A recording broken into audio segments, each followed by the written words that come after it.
আজকের যুবক ভাই, তুমি ভাবো, তুমি তো প্রথম দিন যুবক ছিলে না, এক ছোট্ট কোলের বাচ্চা ছিলে। আজ তুমি ধীরে ধীরে তোমার সেই শিশুকাল চলে গেল, কিশোর কাল চলে গেল, তরুণ কালও চলে গেল। তাহলে পিছনের এই সময় যেহেতু গেছে, তো ধরে নাও যৌবন কালও চলে যাবে। কোনো সন্দেহ, কোনো সন্দেহ।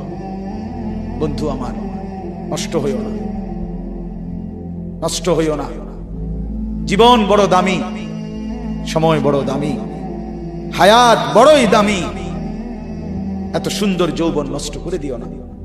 হাদিসের মধ্যে আছে, আল্লাহর নবী সাল্লাল্লাহু আলাইহি সাল্লাম বলছিলেন, লাকাদ হামামতু আন আমুরা ফিতিয়াতি, আমার মন চায় আমার যুবকদেরকে সঙ্গে নিয়ে আমি ঘরে যারা নামাজ পড়ে আমি তাদেরকে বের করে আনি, অথবা আমি তাদেরকে আগুন দিয়ে ঘর সহ জ্বালিয়ে দেই।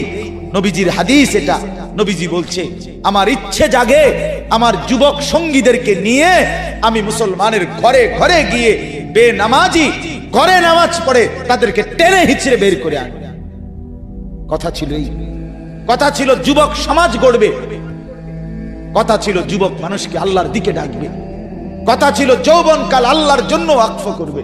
আজ দিয়া দিছে নারীর কাছে, জিনার ব্যভিচারের কাছে, মদ আর জুয়ার কাছে, মোবাইলের কাছে।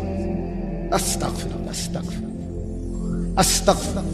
এক নারী এত দরকার, এক মেয়ে এত দরকার যে দুনিয়া ভুলতে হবে, আখিরাত ভুলে যেতে হবে, সমাজ ভুলে যেতে হবে।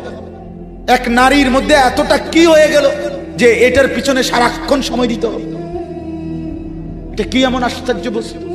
নারী আর পুরুষের, স্বামী আর স্ত্রীর মিলনেই তো পৃথিবীর সেই আদম হাওয়া থেকে এই পর্যন্ত মানুষের ধারাবাহিকতা। এটা তো একটা স্বাভাবিক প্রক্রিয়া। হাজারো কোটি মানুষ পৃথিবীতে স্বামী আর স্ত্রীর পবিত্র বন্ধন হইছে, তো সেটা তুমি একটু অপেক্ষা করলে তোমার জীবনেও আসবে। কথা বলেন না কেন? এটা একটা সহজ বিষয় না। আল্লাহ তাআলা আমাদেরকে বুঝার তৌফিক দান করেন।